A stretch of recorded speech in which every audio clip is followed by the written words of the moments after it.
some of the growth over the past year has been about people being sanguine over crypto. And I'm wondering, and people are looking forward into the next administration as well with that in mind. And I'm wondering how sustainable you think this next leg up of crypto and digital assets is.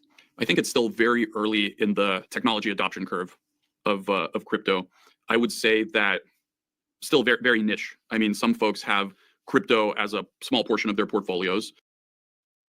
Hello, everybody. This is Zip. I hope everyone's having a fantastic day, night, evening, wherever you are out there, and your mindset is locked on as we travel down this journey of crypto, and we're all going to make it across the finish line. Absolutely some great news out here again today. Here to report to you on, we're going to finish this video here, but you are absolutely early to the show. If you're new to this environment, if you're a brand new crypto investor, my goal, what I call myself a utility maxi. I invest in ISO 222 coins, so XRP, XLM, HBAR, XTC, Algo, all the great projects that are going to have real world utility and are the ones that are going to be the future backbone of the new financial environment, the financial system that is changing right before our eyes. Try to provide a more of a macro view for everyone and just have a discussion out there to make you think and to stay positive on what you're invested in. I am a non-emotional investor. I don't pay attention to the markets. I understand what I hold and I know where things are going. With that, we'll finish this video out here in a minute, and then we're going to look at Joe Rogan. Crypto is really going mainstream. It's even on the Joe Rogan show, and specifically Adam Curry and the conversation that he has about stablecoins on there. Very interesting. We're going to have a discussion about Mastercard and the usage of crypto for their transactions and the amount of volume that they use for using crypto against their transactions. And we're also going to talk about real-time payments and BNY, which is a Ripple partner. And then we'll have some SHX news as well that I want to make sure everyone is up to date on for you SHX holders that are out there. With that, let's continue on with this video and hear what the CEO of Robinhood had to say. I mean, an even smaller number of people have crypto as a very, very large portion of their portfolios. But the way I see the evolution of this technology is that crypto is actually going to underlie many of the traditional financial assets that people currently invest in and institutions invest in and trade. So much like we've gone from mainframe to on-premise to cloud for our financial backbone, the financial backbone is going to adopt blockchain technology. And the reason I'm confident in saying this is that we actually see both businesses. You know, we're one of the largest cryptocurrency providers, and we also are one of the largest traditional equities and options and soon to be futures brokers. So we have scaled businesses across both of these domains. And the costs of operating our crypto business are significantly lower. And that's because a lot of these intermediaries that you need to process a stock trade or any type of financial transaction, if you think about central clearing houses or transfer agencies or payment processors, a lot of them are running on mainframes. And in crypto, they've been replaced by software. So instead of having giant mainframe-based organizations operating, you know, a clearing agency, it's all computer code. And so that's made the cost 10 times lower. Again, and that is why all the institutions are coming on board for the broader picture. Using blockchain technology is more efficient, it's cost effective, and from a financial system perspective, it's updating the old system so we can have 24/7 instant payments, which we'll talk about here in a minute. Please understand, ladies and gentlemen, especially if you're new, but even if you're old, you don't just own crypto, you own the technology stack. You own a piece of technology, the software that is actually being utilized for the transformation of this system. It's not like owning a piece of stock and a piece of paper. It's a piece of software code that you have in your digital wallets. You're part of the system and that ownership. Very exciting, great time to be alive and to be able to be afforded to be invested in this environment. Again, nothing I say is financial advice. Do your own research and do due diligence on all of these projects that I speak to. But again, I stick with the utility projects because they have a real world use. And with AI implementation, they are what's changing the system. Now let's listen to Adam Curry here and his conversation with Joe Rogan. Remember, ladies and gentlemen, we are a small part of of owners of crypto. 7%, I think, is what I reported yesterday. A small minority. The mainstream is just now starting to be inundated with all of this information about stablecoins, about the financial institutions, about crypto in general, and blockchain and DLT technologies. We've been here, many of us, for many, many years, and it's old hat, so to speak, but mainstream, it's catching fire now, and we're going to start moving faster and faster as the regulation comes down. But let's listen to Adam, what he has to say. Holding this debt. So I think President Trump is very smart, and he's seeing that we can flood the world with our stable coin, and you kind of get a 2-for-1. So you create a dollar of debt, but then you create another dollar on top that can be used all over the world as the reserve currency, and that should probably result in, I don't know, the Mar-a-Lago Accord or some new monetary system that we're going to have to come up with to really have our dollar be valued properly, but also still remain the reserve currency and remain the strong export country that we need to be. Again, everyone's talking about the transformation of the system and bringing things up, utilizing stable coins, as he puts there, as the stable coin for and maintaining the US dollar as a reserve currency. But what is that stable coin going to be backed by? Is it going to be backed by anything? Up to this point, we've been a printing machine, and we know that the fractionalized system does not work. And I think what we're seeing, ladies and gentlemen, is a transformation of the entire system. I reported on yesterday about the gold that's coming back from London and being brought back to the COMEXs here in the United States. Why is that occurring? Are we getting ready to flip back to a asset-based backed system utilizing digital technology? I think so. And that's the bigger broad picture. But we're going to find out, and I'll be here, and I hope you are here as well. Moving on, how about this news that just came out?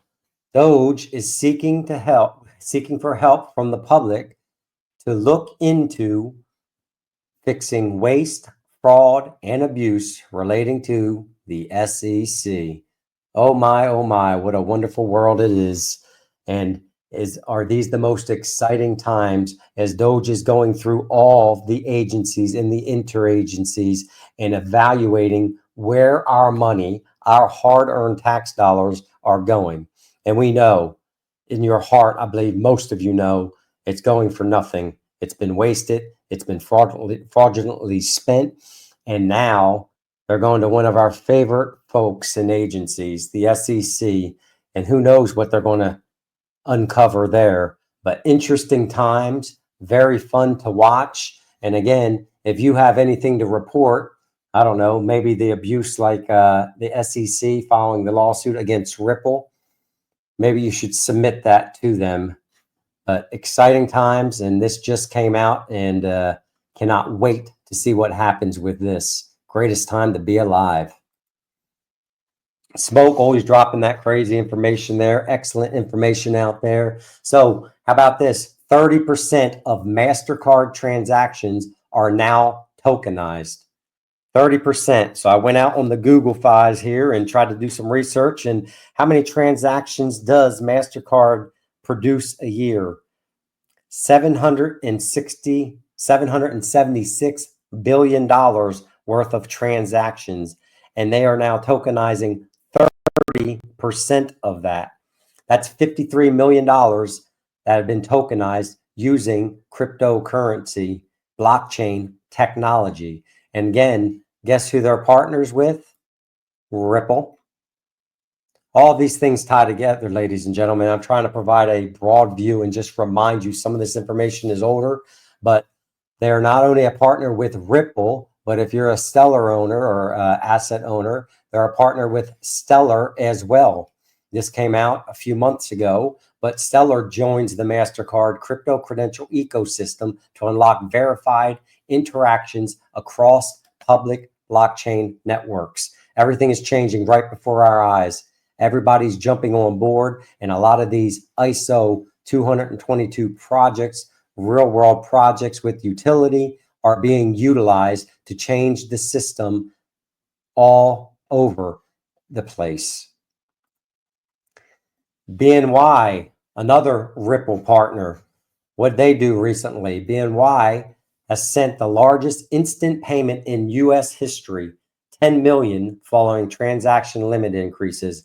So on February 9th, the RTP network's transaction limit increased from $1 million to $10 million, enabling businesses to send larger payments instantly, 24/7.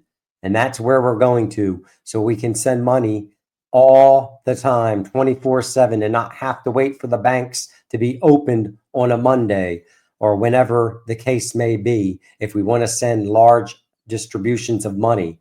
And that includes overseas.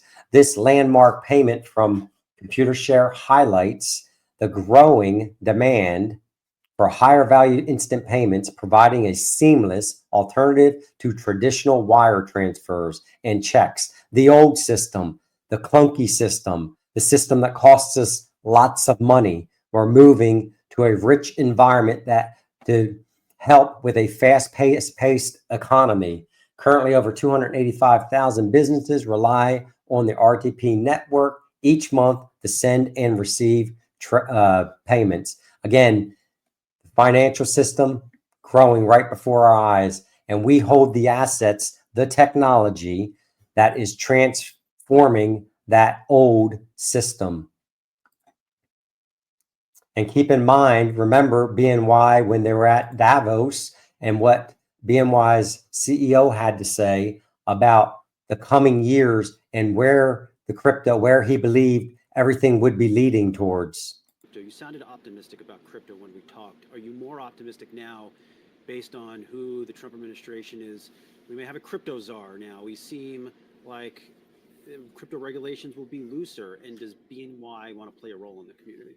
Well, we've said this for the past couple of years, and we've been consistent, and we haven't changed our point of view on this, which is digital assets represent a new, interesting, innovative technology, which we think could be important to the financial system over the course of the next 10, 20 years.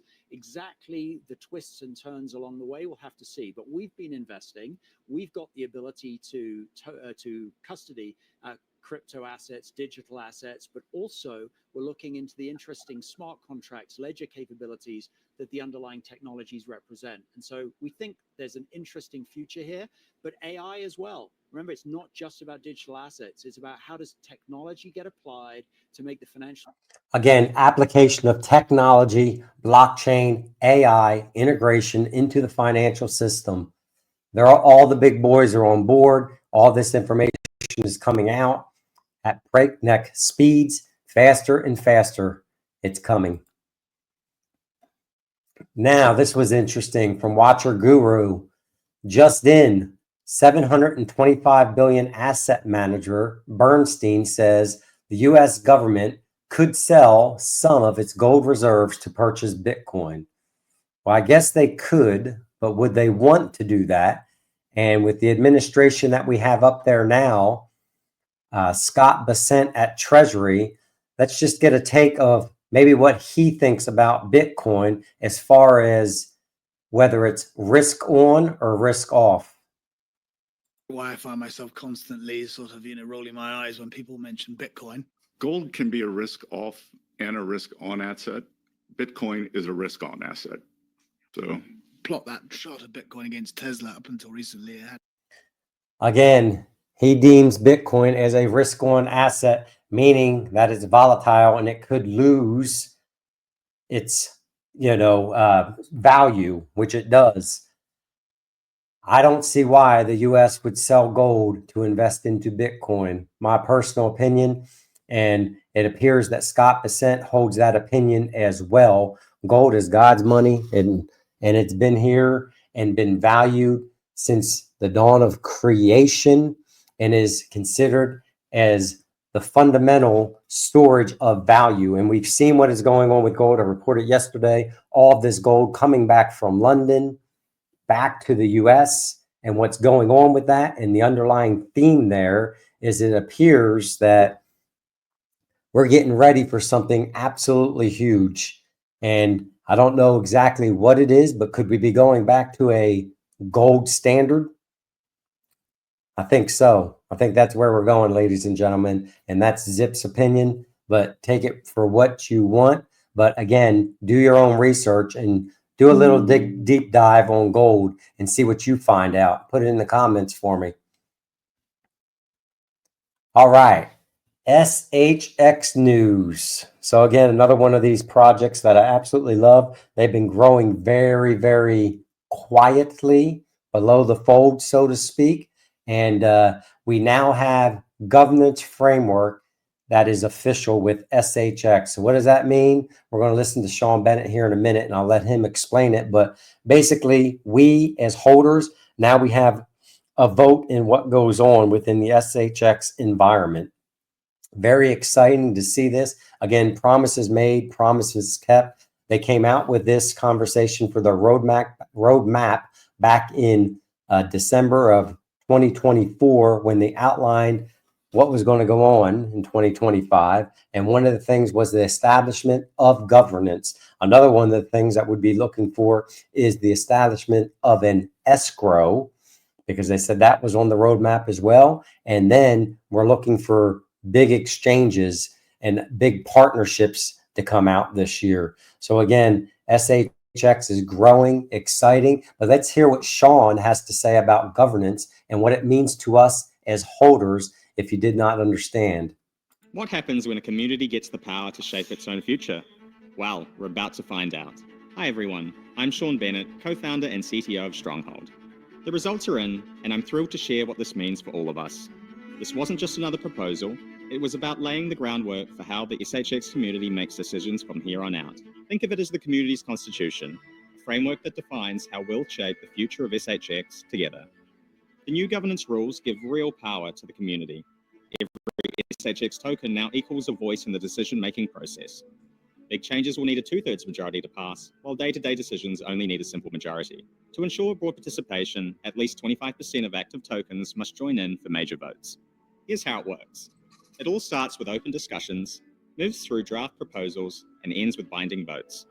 The entire process is transparent, secure, and controlled by token holders. Speaking of participation, the numbers from this vote were incredible. Over 158 million SHX votes were cast, with more than 112 million in favor and not a single vote against.